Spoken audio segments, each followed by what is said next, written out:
Naitwa Veronica Didas Kapinda, nafanya kazi na shirika la World Tanzania kama mratibu wa mradi wa kujenga amani pamoja kwa mkoa wa Mtwara.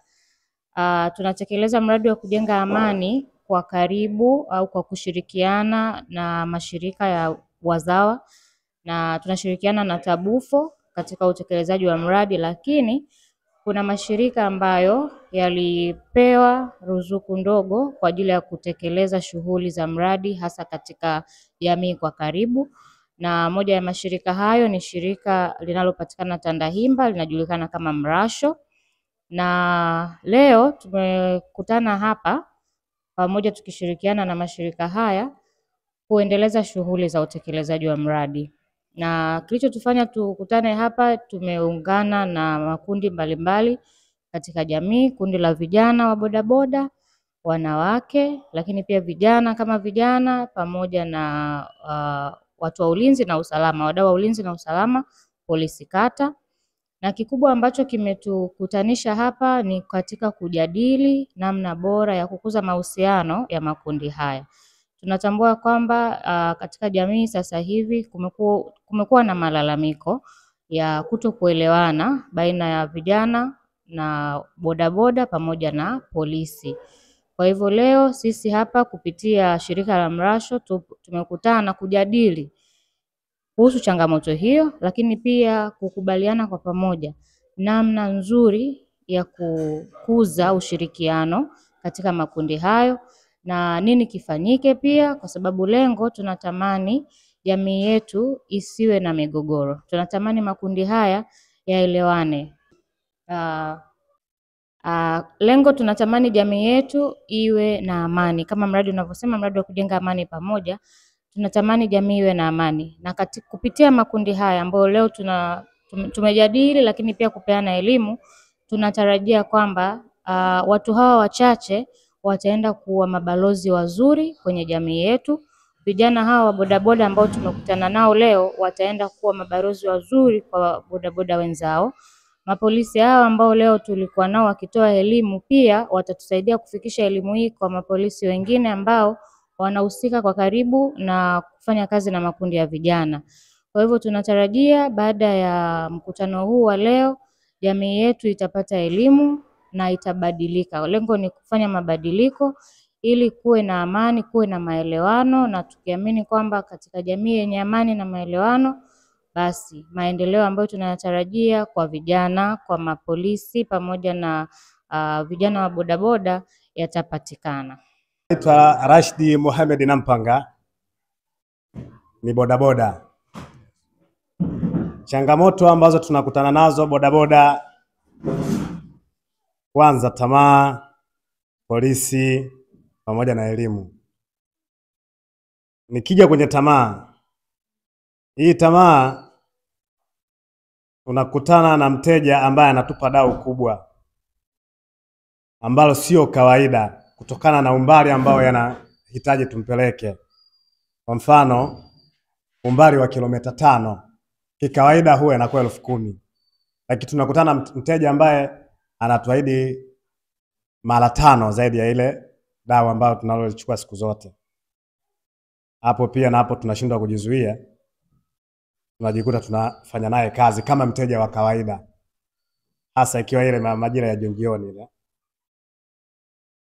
Hiyo changamoto ya kwanza. Changamoto ya pili ya polisi,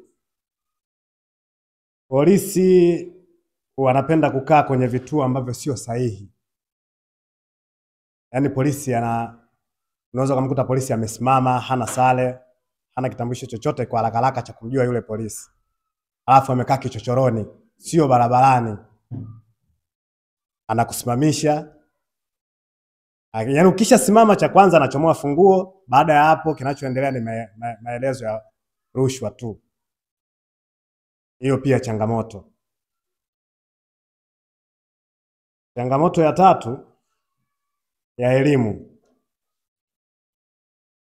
Ukosefu wa elimu pia nao unatusumbua kwa kiasi kikubwa, kwa sababu hata hao wenye mamlaka ya sheria za barabarani wao huwa hawaji mara kwa mara kutupa elimu namna gani ya kuwa tunafuata hizo sheria.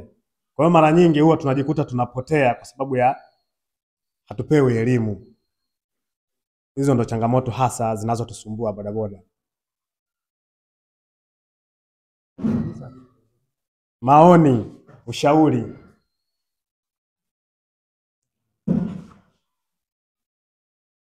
Maoni, askari watoe elimu juu ya usalama barabarani mara kwa mara, ili angalau hata mtu mwingine ambaye anaanza leo kazi ya bodaboda basi awe anapewa elimu, kwa sababu bodaboda siku hizi wanazaliwa kila siku. Pia maoni ya pili, ushirikiano baina ya polisi, bodaboda pamoja na jamii. Pia na hapo tunahitaji tupate ushirikiano, yani tushirikiane namna tunavyoishi mtaani, kwa hata kwenye hizi shughuli zingine pia tushirikiane hivyo hivyo, kiasi kwamba ikifikia wakati kama pana changamoto ya aina yoyote basi tujue namna ya kuitatua, na sio kuishi kwa kila mmoja anaishi kwa kisasi. Bodaboda anaishi kwa kisasi na askari naye anaishi kwa kisasi na bodaboda. Unakuta hii vita itachukua miaka mingi, haitakuja kuisha. Kwa majina naitwa mkaguzi wa polisi Bahati Kakoko, polisi kata Mchichira. Bodaboda uvunjifu wa sheria za usalama barabarani hawazingatii. Wamekuwa na changamoto, unakuta wamepakia mishikaki, wanaendesha vyombo vya moto bila leseni na mwendo kasi, hawazingatii alama za barabarani. Hili na kunakuwa na matendo ya kuto helmet za kuonesha kwamba ni bodaboda, yanaondoka tu. Cha pili ni ukosefu wa elimu ya usalama barabarani. Wengi vijana wanaamka tu wamejifunza kuendesha pikipiki, basi siku hiyo ameshakuwa dereva. Kwa hiyo swala barabarani kuna nini? Kuna changamoto, ukifika hapo unatakiwa usimame au mpishe huko zebra na nini, inakuwa ni shida na ndio inasababisha hadi ajali nyingi za uzembe. Cha tatu, bodaboda tulionao changamoto zetu ni kujihusisha na vitendo vya kihalifu. Wengi wao wanakuwa sio waaminifu, wanakuwa wezi, wanasafisha bidhaa haramu kama madawa ya kulevya, bangi na nyingine zinazovuka kutoka ng'ambo. Kwa hiyo ndio changamoto inayokuwepo. Changamoto ya tatu kwa upande wetu hawana vikundi au uongozi rasmi wa kuonesha kwamba labda bodaboda wa eneo hili, au vitambulisho rasmi au reflectors za kuonesha kwamba wanafanya kazi hiyo. Kwa hiyo wanakuwa kwamba hawajulikani tu, ni mtu ameamua leo najua kuendesha baskeli, inakuwa ndio hivyo. Kingine ni kutokuwa na maadili mema, ulevi, kujihusisha labda kusafirisha wanafunzi, kuchukua watoto wadogo, wake za watu, ndio inakuwa vijana ndio wanajua connection zote na wanajua. Kwa hiyo changamoto ndio inayokuwepo hiyo. Kwa upande wa maoni mimi ninachoona ni pande zote kuzingatia maadili, askari kufanya kazi kwa kufuata sheria, pia na waendesha pikipiki hizi bodaboda nao kufuata sheria za usalama barabarani, ili kuepusha malalamiko ya kwamba naonewa, wakati muda mwingine we mwenyewe unakuwa hujafuata utaratibu. Changamoto nyingine, ukosefu wa elimu kwa vijana, jambo ambalo ndio jukumu ambalo tunaendelea kulifanya, kujitahidi kuwapa elimu za usalama barabarani na kuwasisitiza kwenda katika vyuo vya mafunzo kwa ajili ya udereva na kupata elimu zaidi. Na maoni yetu kingine ni kuendelea kuwasisitiza kuwa na umoja, kushirikiana na kutengeneza vikundi, ili wawapo na changamoto waweze kusaidiana na kujulikana kwamba yuko eneo fulani ili wasaidiwe kwa haraka. Kuja na mtazamo au maoni ambayo yakifanywa kazi inaweza ikawa suluhu ya hizi changamoto ambazo tulizoziainisha. Na oni la kwanza tumesema ni viongozi waongoze kwa kufuata misingi ya haki na sheria. Yaani ina maana tayari viongozi wakishaongoza kwa kufuata misingi ya haki na sheria, tutakuja kuondoa baadhi ya changamoto hapa ambazo zilizopo, ikiwemo na ubinafsi na swala la upendeleo wa ugawaji wa fursa.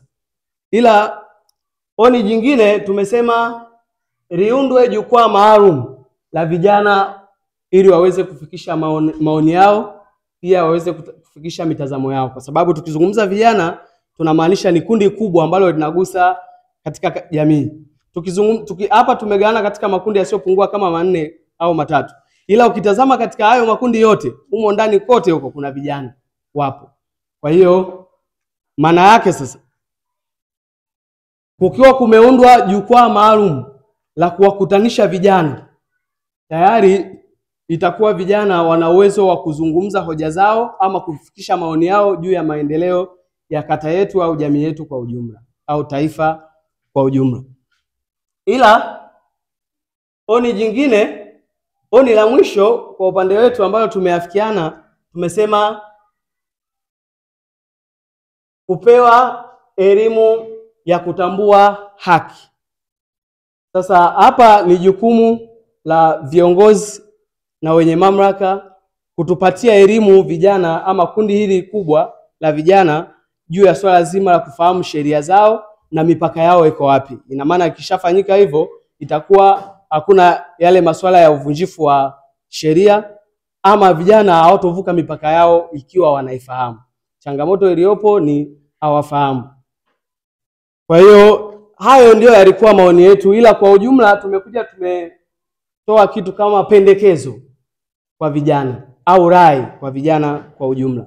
Na hiyo rai tumesema vijana kujishughulisha katika shughuli za kijamii. Huu ni mwito ambao tunaita vijana wote katika makundi tofauti tofauti.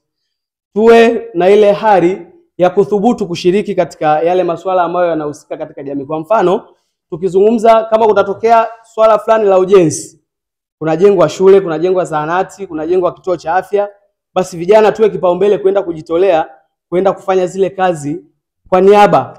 Vile vitu ambavyo vitakavyopatikana vitakuwa ni vitu ambavyo endelevu na vitakuwa vinatusaidia katika jamii yetu. Na vile vile jambo jingine ni kuhusiana na swala la mikutano ya jamii. Vijana tuna changamoto hapa la kutoshiriki katika vikao vya jamii. Na kule ndiko kunakotolewa maamuzi wa mustakabali zima wa maisha yetu katika vijiji vyetu, katika kata zetu. Kwa hiyo tusipokuwa tunahudhuria katika vile vikao, ina maana kuna maamuzi ambayo yatafanyika, sisi yatakuwa yatupendezi, mwisho wa siku tutakuwa tunawalaumu wakati hatukuhudhuria. Maybe ingekuwa tumehudhuria katika huo mkutano husika, tayari tungekuwa tumetoa maoni mazuri na tukasikilizwa, mwisho wa siku ikawa tumepata suluhu ya zile changamoto zetu, ikawa tumefanikiwa ama tumevuka kinamna moja ama nyingine. Naomba kuwasilisha. Kwa majina naitwa James Thomas, ni mtendaji wa kijiji cha Mkwajuni. Nipo hapa kuwakilisha serikali kwenye upande wa mikakati tuliyoweka au mikakati ambayo tunaitekeleza ili kuhakikisha tunajenga mahusiano mazuri na haya makundi ya wanawake, vijana na bodaboda na kukuza ushirikiano. Mkakati wa kwanza ambao huwa tunaufanya ni kutoa elimu kwa jamii kuhusu wajibu wa wananchi katika jamii. Mkakati wa pili, kuwashirikisha katika maamuzi kupitia mikutano mikuu. Mkakati wa tatu, kuwashirikisha katika fursa mbalimbali kupitia vikundi mbalimbali vya ujasiriamali. Mkakati wa nne, kutoa elimu ya ujasiriamali. Mkakati wa tano, kuwashirikisha katika shughuli mbalimbali za kimaendeleo. Mkakati wa sita, kutoa elimu ya masuala ya jinsia. Mkakati wa saba, kutoa ushirikiano wa mambo mbalimbali. Mkakati wa nane, kuwapa vipaumbele makundi maalum katika jamii. Na mkakati wa tisa ambao ndio wa mwisho, kutekeleza au kutatua changamoto kwa wakati. Hiyo ndio mikakati ambayo tunaitumia kuhakikisha tunakuwa karibu na haya makundi na kukuza ushirikiano. Asante, naomba kuwasilisha.